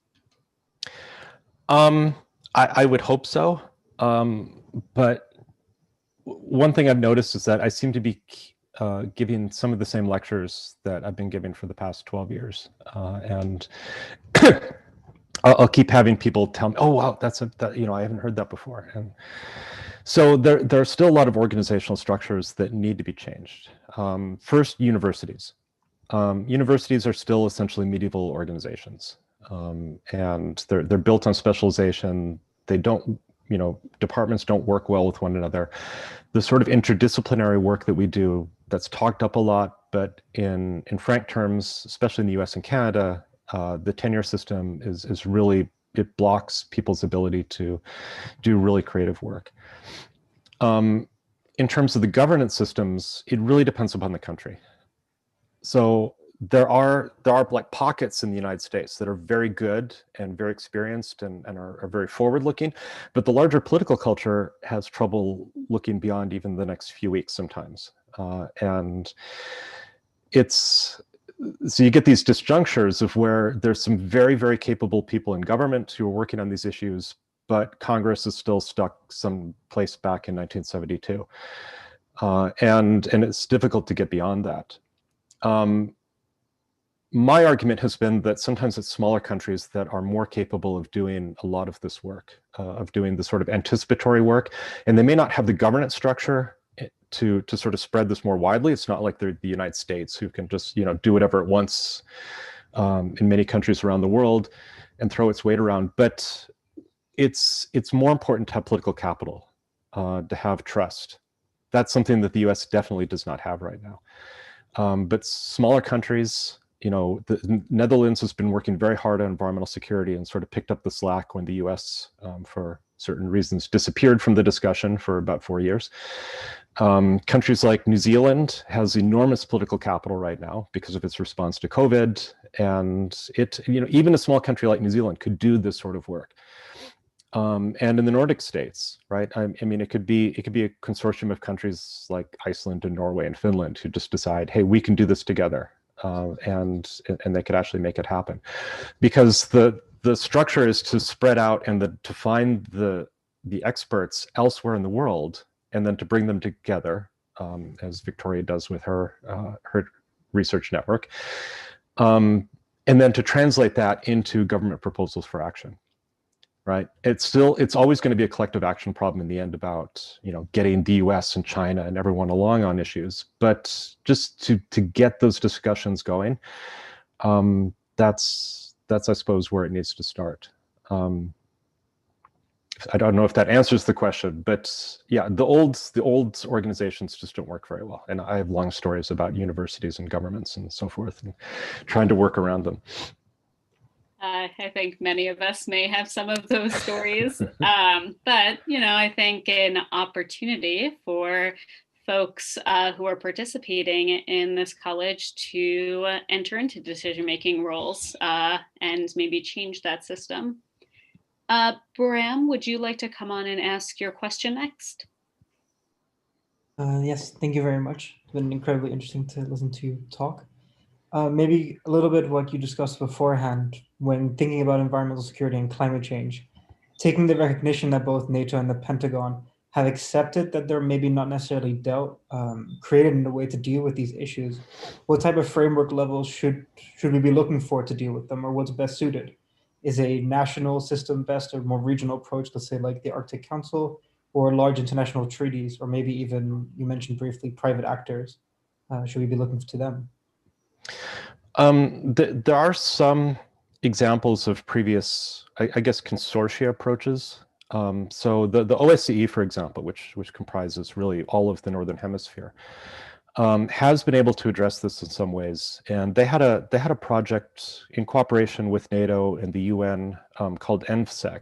I can write that in chat just because it's, so I get the acronym correct for everyone.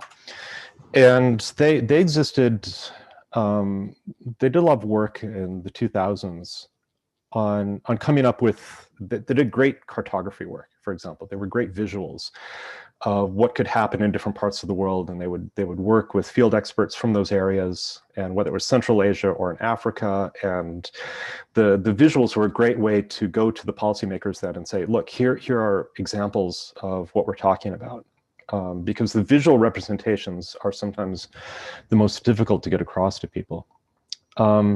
I think that would be an example, but they just haven't really been supported very much. The Netherlands has started the Planetary Security Initiative that started in 2015, 2016.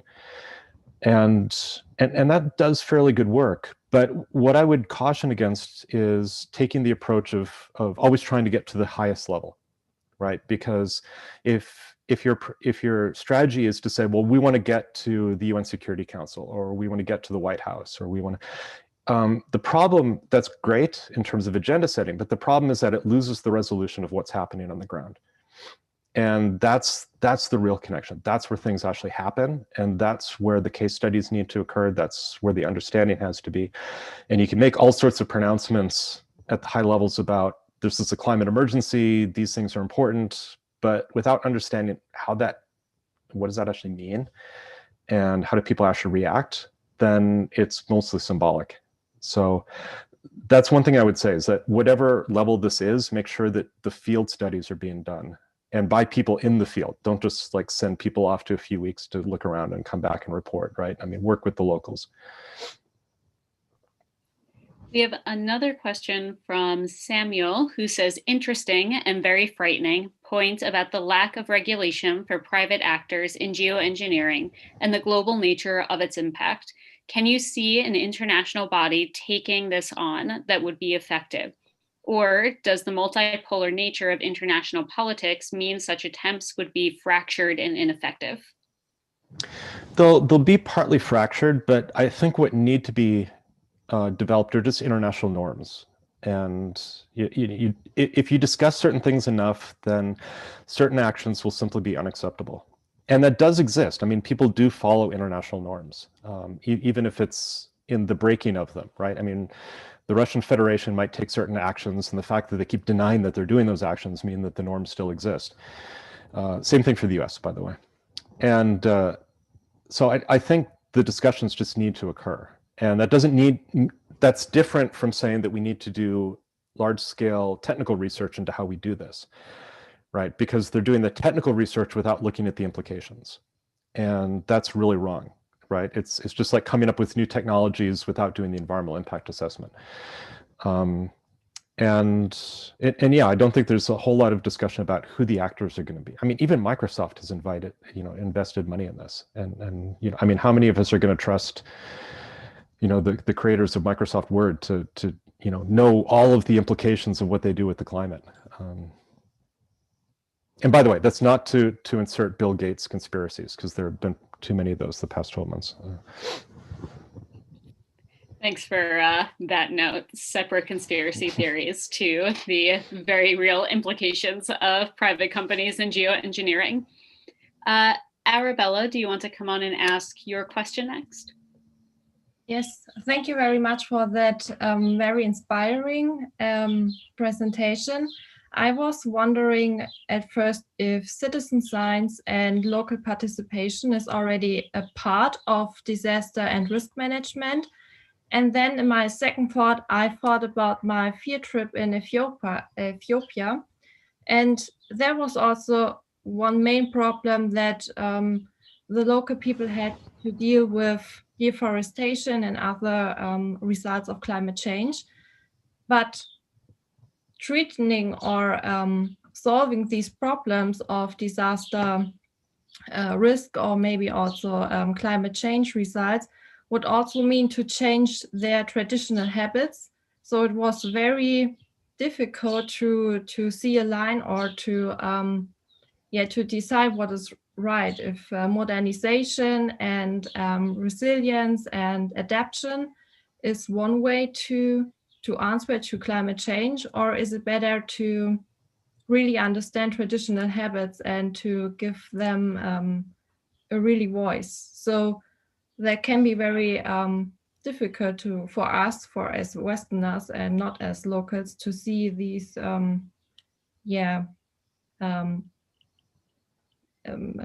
challenges. So what do you think about this? Yeah, I mean, Alan Irwin's studies on citizen science were really influential for me. And I think there's a good tradition in countries like the US and the UK, not always observed, but there's a tradition of citizen participation and public participation in environmental issues. And that doesn't translate culturally into other cultures or political systems or even languages sometimes. Like me working in Hungary on what is public participation or what is environmental justice. And it just didn't, like linguistically, it just didn't even translate, and politically and culturally it didn't translate as well. So yeah, and there are all these old, when you talk about science, we often joke, and I mean, it's a true joke though, that in Alaska, National Science Foundation is a very colonial enterprise, that typically we have, the white researchers who go into the villages and hand out forms that people have to fill out and take a survey about this and that. And they're not really being listened to. And even these days, I've seen strategies where they say, oh yes, we're being inclusive of Indigenous voices because we've taken some of their documents and we've word coded them through a computer program. And, that represents them then. And no, it's amazing how even progressive countries, like Norway, for example, has a bad history of just not listening to the Sami when it came to the Alta Dam. And then that required them then afterwards to recognize, okay, we have to set up a Sami parliament because they have to have their own voices recognized. And ultimately, it is going to be some of their decisions about, these questions of, okay, this is what's coming. What do you do? Because some people might want to keep the traditional culture as best they can, but maybe some of the younger generation just says, look, our best case is to go into the city and get education, and then once we get the technical education, maybe we can go back and approach it that way. So it's really tough, and if it's a political system and a legal system that hasn't traditionally taken public participation into its, say, environmental impact assessments, then or where they're not represented in court, this whole idea of court standing, which the European Court of Justice and Human Rights doesn't, like, you can't as an individual citizen go to that court and say, look, I'm being oppressed because of environmental actions by my government. It's really difficult to do that. So I think it's increasingly important to get the local voices, not just in terms of their perspective, but what they want to do, and to give them the alternatives as well. Not just these sort of symbolic, okay, we're giving you a choice, do what you want, but we're not going to fund any of it, kind of thing. But there's no good answer to that, Arabella. I'm sorry. More. I feel like all of your answers are just the follow-up of more work to be done by the early career leaders on this call. Emily has a question where she says, currently, there is not a climate change mitigation task force or any type of national global response team to climate disasters and emergencies. However, disaster response does ultimately become a military problem. As an issue of national security, what possibilities and solutions do you think exist in managing this problem? Well, the approach that at least I've taken personally and professionally has been that the military and intelligence communities have capabilities for assessment that don't exist elsewhere. They're not very well set up for doing the outreach because they're used to secrecy and they don't work, they don't play well with others. And we're trying to work on that. Like we just finished with my co-authors an article talking about tsunami risks and emerging ones and the concept of strategic disaster intelligence.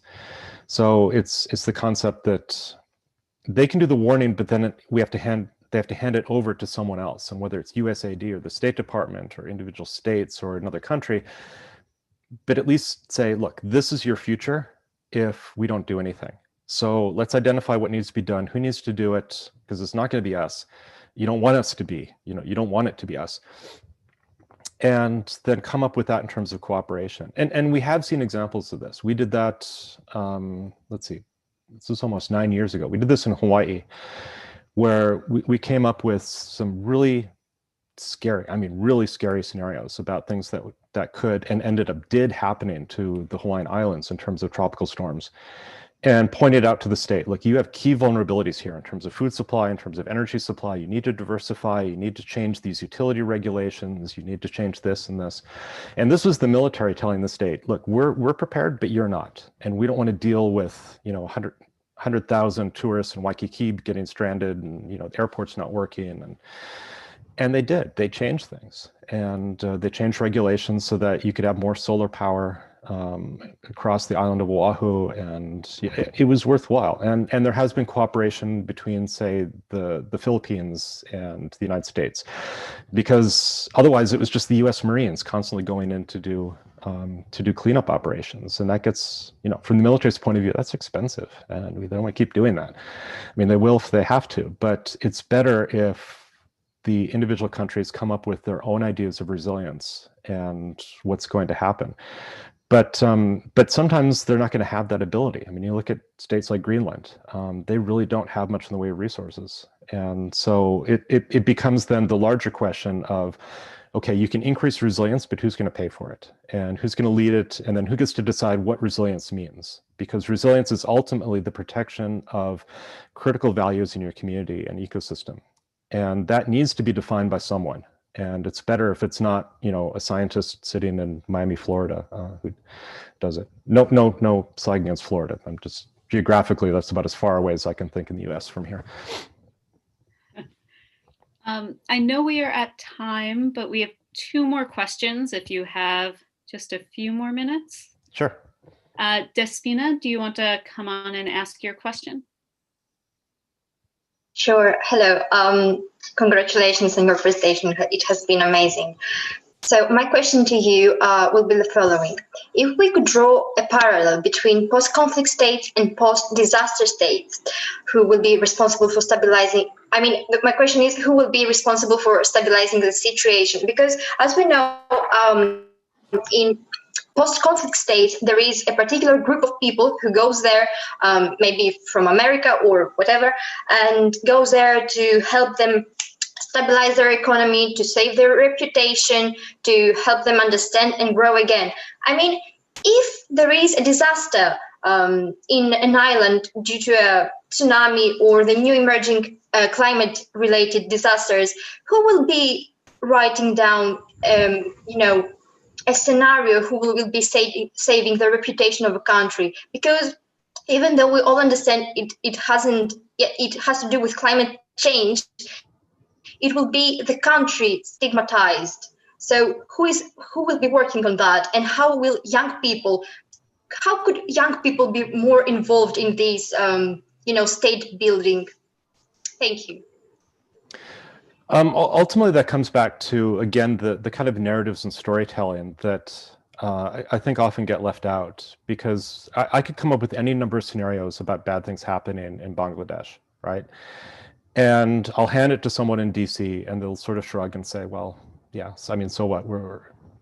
That's kind of bad, but what are we going to do, right? But if someone can point out, well, this is why this is important, right? Because otherwise, and I think the Suez Canal this past week is a good example of that, right? I mean, someone could, everyone in the US was making jokes about it.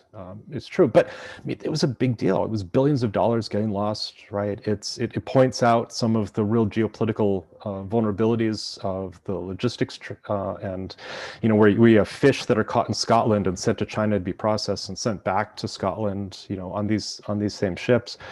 And if you can come up with those stories, if you can show the interconnections, right, and say that, okay, it's not just the reputation of this country that matters. Here's why this is important. Here's why when it floods in Bangkok that suddenly we can't get computers because some of the critical hard drive components are being created there, right? Or here's why when this island starts to disappear, that's critical for us, not just symbolically, but in terms of our real interests, and then what this means for our island right off the coast here, where we have our own critical infrastructure.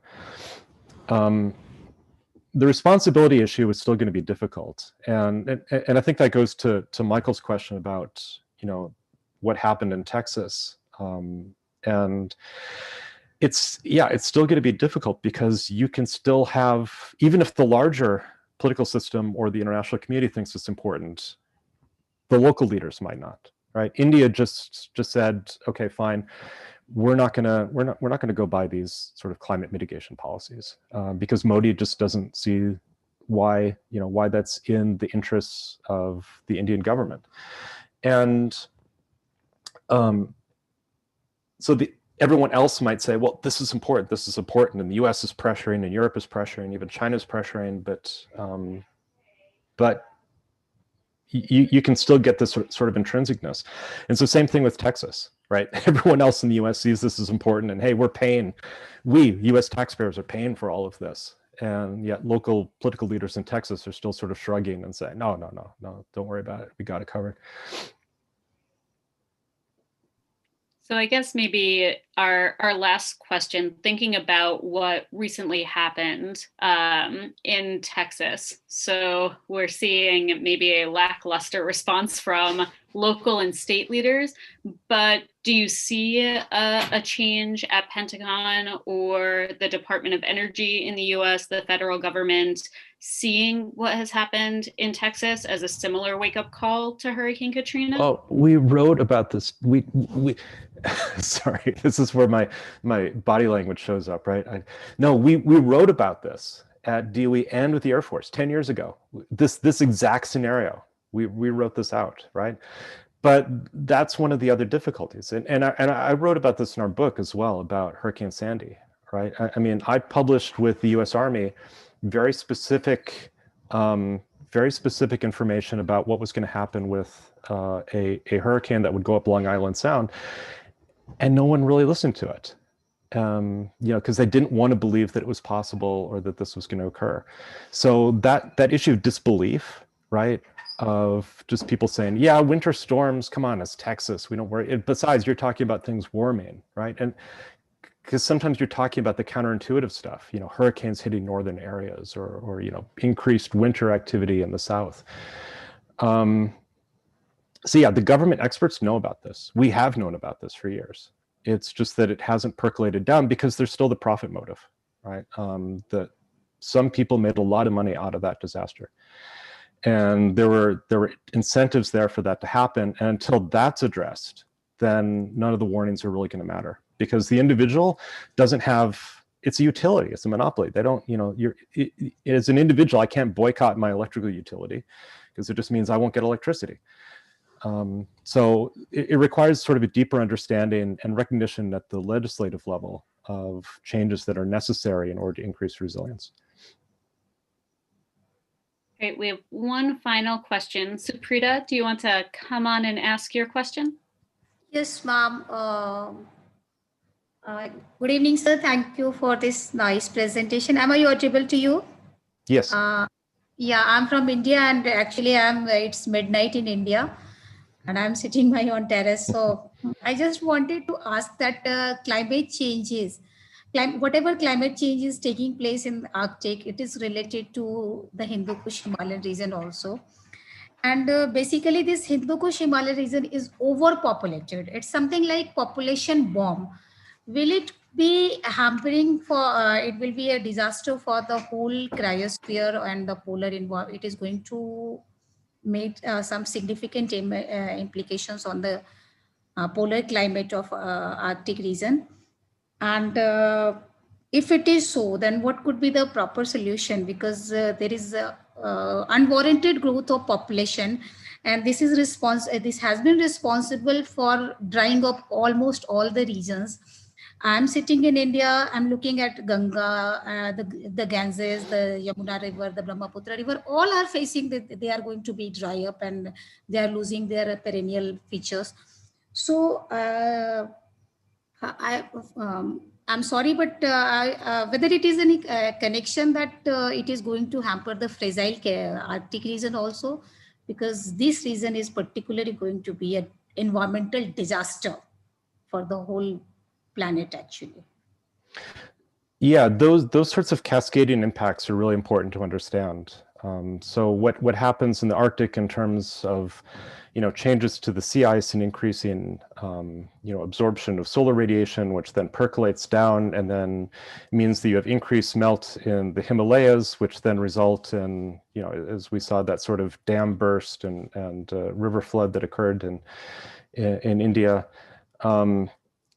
It's India, I will admit, is something that we've really worried about in the security community, because the agriculture in India is so reliant on the monsoon, and the monsoon it's a sensitive system, meaning that any changes in sea surface temperature and related changes to land development, it could suddenly stop. Right? And we've already seen some variation, right? And that's one of the big things that's really hit India hard, I think, is just the changes in timing to precipitation. All it takes is just a couple weeks change, and there'll be huge impacts. Now, in terms of the solution, again, that's the larger collective action problem with regard to mitigation. But I think as long as there's increased recognition first, just in terms of the warnings that can be given and the understanding that, what happens in the Arctic climatically, it doesn't just stay there. It's not just related to members of the Arctic Council, but it has implications for the rest of the globe. And that because we're seeing these climate changes occurring most quickly in the Arctic, that therefore it's something that needs to be addressed and focused on much more. But at the same time, we have there's a lot of monitoring that's not occurring. There's a lot of climate changes that are happening that we're not really studying adequately enough, and then communicating that, not just in terms of scientific studies, because that's very limited, right? The amount of knowledge that a scientist knows and publishes are very different, right? So you can only publish this amount because that's what's allowable in the journals and gets up to the certain confidence levels and will pass review. But what we know, just from being in the field in terms of ecosystem risk and connections, that's much greater. And we need to harness that somehow. And we need to turn that into warnings about, what could happen in the future. Yeah, and I would say a pretty great point to end on, and a nod to co-production of knowledge between Western science and Indigenous science and traditional knowledge, which we'll be hearing more about in our final two sessions of making as much knowledge accessible to decision makers and not just what gets presented in peer review papers. I know we are over time now, so I'm going to close out our first session with, again, a huge virtual round of applause. Thank you, Chad, so much for being generous with your time, sharing your expertise, answering all of our very diverse questions, and giving everyone a lot to, I think, both think about and also fear in the years to come. But fear isn't always a bad thing to have when it comes to climate change and disaster preparedness. All right. Thank you, Victoria. And for everyone, again, we have a few different ways to continue the conversation. You can head on over to our Slack channel if you have any ideas or questions that you weren't able to ask here and you want to get the conversation started with your fellow Arctic Spring College fellows. And we will have 2 optional discussion sessions tomorrow, Wednesday, for hopefully getting 2 different time zones. So I have sent you a calendar invitation. This is optional. You do not have to come. But if you want to have a discussion with 3 or 4 other fellows about what you learned, having a robust discussion about how it relates to your own work, we have 2 optional sessions. You can accept the one that is best for your time zone. We span Alaska to New Zealand. There are a lot of time zones on this Zoom, and even more for people who, unlike Suprita, were not able to join us in the early hours of their day. So please, if you want, accept one of those. And finally, I'll be emailing everyone a recording of this session as well as the contact information for both of our speakers if you have any follow-up questions for them.